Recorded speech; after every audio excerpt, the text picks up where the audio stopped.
जय हिंद दोस्तों, आप सभी का स्वागत है आपके अपने सैनिक वेलफेयर यूट्यूब चैनल में। दोस्तों, केंद्रीय कर्मचारियों जिसके अंदर जवान, सैनिक, अर्धसैनिक, रेलवे, डिफेंस सिविलियन और जितने भी स्टेट गवर्नमेंट के पेंशनर्स हैं उन सब के बारे में है। जितने भी सरकारी कर्मचारी हैं जो पेंशन लेते हैं, पेंशन से रिलेटेड एक इतनी महत्वपूर्ण जानकारी है जो आज तक मुझे खुद नहीं पता था। पहली बार कुछ ऐसे फैक्ट निकल के आए हैं जो आप सबको, हमको पता होना चाहिए, जिसके पता ना होने के कारण कितने सारे पेंशनर, कितने सारे हमारे कर्मचारी अधिकारियों के बैंक के शिकार होते हैं और वो बेचारे तड़प से रहते हैं। आज का ये जो फैसला आया है वो सदी का सबसे बेहतर फैसला मैं मानता हूँ।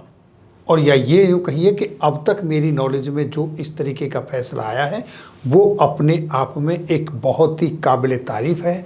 इसके लिए मैं जज साहब को ताहे दिल से सैल्यूट करता हूँ जिन्होंने ये फैसला दिया है। और फैसला क्या दिया है, क्या इतनी महत्वपूर्ण जानकारियाँ हैं, आपको थोड़ा समय देकर ये वीडियो पूरी देखनी चाहिए।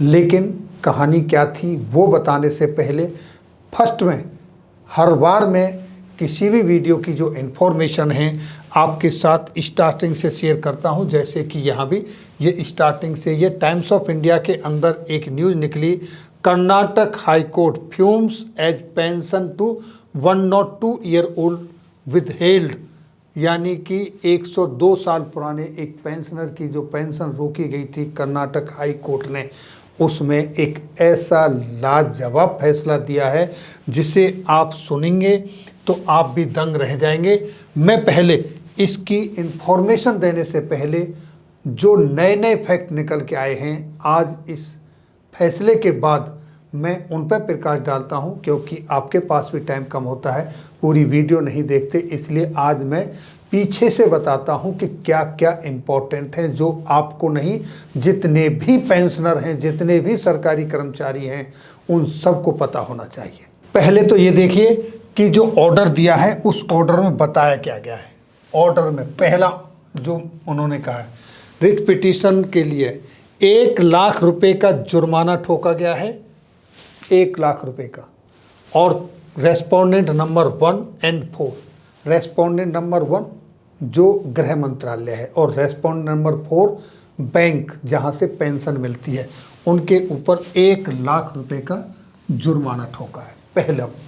दूसरा ये कहा गया है कि रेस्पोंडेंट नंबर 1 टू पे arrears of pension which is quantified 3,71,280, यानी कि एक पेंशनर जिसकी पेंशन रोक दी गई इस वजह से कि उसने अपना जीवन प्रमाण पत्र सबमिट नहीं किया था, और जब उसने अपना जीवन प्रमाण पत्र सबमिट किया वो किया 13 महीने के बाद, लगभग 13 महीने निकल गए तो उसकी पेंशन रोक दी गई और उसकी पेंशन भी कैंसिल कर दी गई।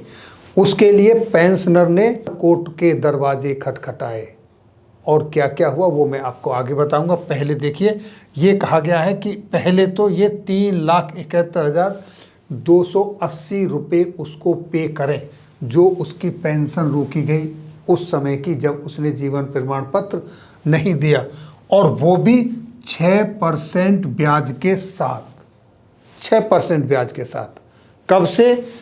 24 दिसंबर 2018 से, यानी कि 1 नवंबर 2017 में पेंशनर ने अपना जीवन प्रमाण पत्र नहीं दिया और उसने जीवन प्रमाण पत्र दिया अपना 24 दिसंबर 2018 को। तो इस तरीके से उसका 13 महीने का टाइम ऊपर हो गया तो उसकी पेंशन रोक दी गई और उसकी पेंशन कैंसिल भी कर दी गई। अब कहा गया है कि जो रोकी गई पेंशन है उसको दिया जाए और 6% ब्याज के साथ 24 दिसंबर 2018 से ब्याज लगाया जाए, अब जब पेमेंट करते हैं तब तक। और अगर ऐसा नहीं होता है, तीसरे बार में क्या है कि अगर ऐसा नहीं होता है 2 हफ्ते के अंदर अंदर, यानी सिर्फ 2 हफ्ते का टाइम दिया है, अगर ऐसा नहीं होता है तो फिर आपको 14 दिसंबर 2018 से लेकर और जब तक पेमेंट होता है तब तक 18% इंटरेस्ट के साथ पे करना पड़ेगा, यानी कि 3 गुना ब्याज देना होगा, 3 गुना ब्याज देना होगा, ये कहा गया है। ये तो ऑर्डर दिया है पेंशनर्स के हित में ये।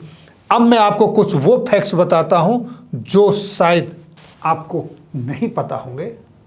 मुझे शायद लगता है कि 98% लोगों को नहीं पता होगा, कुछ अधिकारियों को पता होगा, तो वो पता ना होने के बराबर है। अगर उनको पता है तो उनको ये इन्फॉर्मेशन सबके साथ शेयर करनी चाहिए थी। इस तरह की इन्फॉर्मेशन है तो पंफलेट बन के बैंकों में, आपके ECHS में, CGHS में, आपकी कैंटीन में, आपके ऐसे पब्लिक प्लेसेस पर लगी होनी चाहिए कि ताकि कहीं कोई इस तरह की किसी चीज़ का शिकार ना हो। वो क्या है देखिए, सबसे इम्पोर्टेंट लाइफ सर्टिफिकेट के बारे में हम बात करेंगे। बैंक की क्या रेस्पॉन्सिबिलिटी बनती है लाइफ सर्टिफिकेट के बारे में। सबसे मोस्ट इम्पॉर्टेंट, अगर एक पेंशनर्स की एज और 80 साल हो जाती है तो कहा गया है कि उसको साल में 2 बार जीवन प्रमाण पत्र देना चाहिए। और वो भी बैंक की ड्यूटी है कि बैंक का कर्मचारी आपके घर आए और साल में 2 बार आपका जीवन प्रमाण पत्र ले। आपकी जवाबदारी नहीं है वहाँ जाने की। और वो भी कब कब है? Twice in a year, once May यानी कि 31 मई तक लेना चाहिए पहली बार, और दूसरी बार नवंबर में यानी 30 नवंबर तक। तो क्या आपको ये जानकारी थी कि 80 साल से ऊपर साल में 2 बार जीवन प्रमाण पत्र देना होता है? और वो भी बैंक का काम है आके कलेक्ट करना। लेकिन बैंक आता नहीं, आप एक बार दे देते हैं, बैंक में जाकर देते हैं, उसी से वो संतुष्ट रहता है, अपनी ड्यूटी नहीं करता है। ये स्पष्ट यहाँ पर कहा गया है क्लॉज 2.1 में। अब देखिए दोस्तों, अगर आप अपना जीवन प्रमाण पत्र नवंबर में साल में जो एक बार देना होता है उस समय देने में फेल हो जाते हैं तो उसके लिए क्या रूलिंग है देखिए, clause number 2.2। If A pensioner does not submit his life certificate by 30th November, the bank should immediately stop the pension. Clear कहा गया है, अगर आपने 30 नवंबर तक अपना लाइफ सर्टिफिकेट सबमिट नहीं किया तो बैंक के पास अधिकार है कि वो आपकी पेंशन को तुरंत बंद कर दे। आगे क्या गया?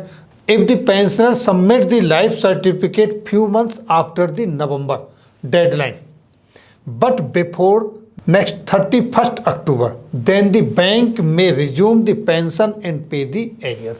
यानी कि अगर पेंशनर ने 30 नवंबर को अपना लाइफ सर्टिफिकेट सबमिट नहीं किया है तो पेंशन रुक जाएगी, और उसने कुछ महीने के बाद अपना लाइफ सर्टिफिकेट दे दिया तो बैंक को पेंशन रिज्यूम करने का राइट है और एरियर भी पे कर देगा। लेकिन वो भी आपका होना चाहिए अगली साल में जो नवंबर आएगा उससे पहले अक्टूबर तक। अगर ऐसा नहीं होता है तो क्या होगा? क्लॉज 2.3 आप देखिए, ये आपका 2.3 क्लॉज है।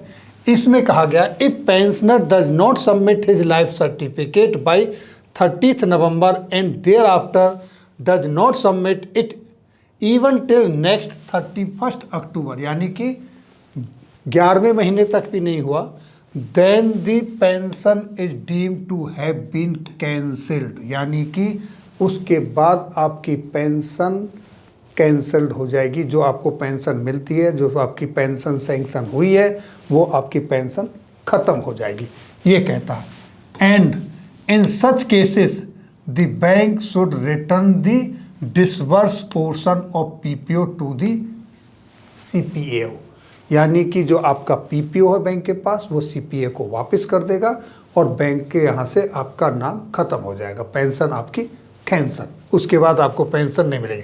After the said deemed cancellation if the pensioner reappears either at the bank or at the ministry, यानी कि इसके बाद अगर पेंशन भोगी फिर या तो बैंक के पास आ जाता है या संबंधित मंत्रालय के पास चला जाता है। The pension shall only be resumed after a fresh sanction order is issued by the ministry followed by an issuance of the fresh PPO, यानी कि उस कंडीशन में आपकी पेंशन दोबारा से सैंक्शन होगी, उसके लिए आपका मंत्रालय की तरफ से अगेन ऑर्डर जारी होंगे, फिर आपका नया PPO बनेगा, तब आपको पेंशन मिलनी शुरू होगी।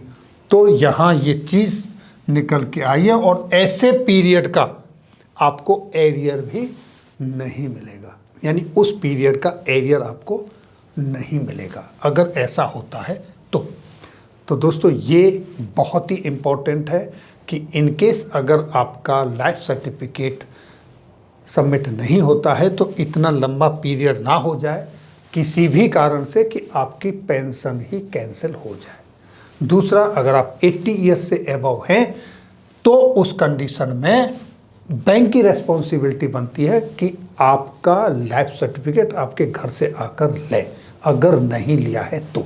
अब यहाँ इस केस में क्या हुआ है वो मैं आपको समझाता हूँ। एक पेंशनर हैं जो स्वतंत्रता सेनानी हैं, उन्होंने 2017 में अपना जीवन प्रमाण पत्र सबमिट नहीं किया था। उसके बाद उनके 13 महीने पूरे हो गए और उन्होंने 24 दिसंबर 2018 में अपना जीवन प्रमाण पत्र सबमिट किया तो उनकी पेंशन कैंसिल हो गई। उसके बाद उन्होंने मंत्रालय से अप्रोच किया, कोर्ट केस किया, उनकी पेंशन सैंक्शन हुई। कोर्ट ने उनको पेंशन देने का आदेश भी दिया लेकिन उनको पेंशन नहीं दी गई। 2-3 बार ऐसा हुआ। लास्ट में ये सारे रूल रेगुलेशन उसी में निकल कर आए क्योंकि पेंशनर की जब यहाँ पर एरियर देना ही नहीं है तो फिर वो क्यों डिमांड कर रहे हो। जब ये क्लोज निकल के आया कि 80 साल से ऊपर का जो पेंशनर है तो बैंक की रेस्पॉन्सिबिलिटी बनती है उनका लाइफ सर्टिफिकेट लेना, बैंक का फेलियर है ना कि पेंशनर का। इस तरीके से जज साहब ने बैंक को भी और मंत्रालय को 1 लाख रुपए का जुर्माना लगाया है और उसको 13 महीने का एरियर जो कि आपके सामने जैसा मैंने बताया 6% इंटरेस्ट के साथ देने का आदेश दिया है, वो भी सिर्फ 2 हफ्ते के अंदर। अगर 2 हफ्ते के अंदर नहीं दिया तो फिर उस पर 18% इंटरेस्ट के साथ देना पड़ेगा, यानी 3 गुना इंटरेस्ट के साथ देना पड़ेगा। ये एक अपने आप में बहुत ही लाजवाब डिसीजन आया है, बहुत ही अच्छा जज साहब ने फैसला सुनाया है। ये केस है कर्नाटक हाई कोर्ट का। इसकी कॉपी, वर्डिक्ट की कॉपी, फैसले की कॉपी आप ले सकते हैं या जो इसका रिट पिटीशन केस नंबर है उससे आप सीधे डाउनलोड भी कर सकते हैं। इसका लिंक वीडियो के डिस्क्रिप्शन में मिलेगा और ये इन्फॉर्मेशन ज़्यादा से ज़्यादा अपने सभी पेंशन भाइयों के साथ शेयर करें ताकि जो इस तरह की मुसीबतें झेल रहे हैं उनका समाधान हो जाए और जिनकी पेंशन किसी की अगर रुकी है तो उसकी चालू हो जाए। किस तरीके से होगी वो सारा इसमें बताया गया है और आप इसको पढ़ेंगे तो आपको भी बहुत सारी जानकारी हासिल होगी। ये थी जानकारी आज की इस वीडियो में। फिर मिलेंगे आपके वेलफेयर से जुड़ी हुई किसी अन्य जानकारी के साथ अगली वीडियो में। जब तक के लिए जय हिंद, जय भारत।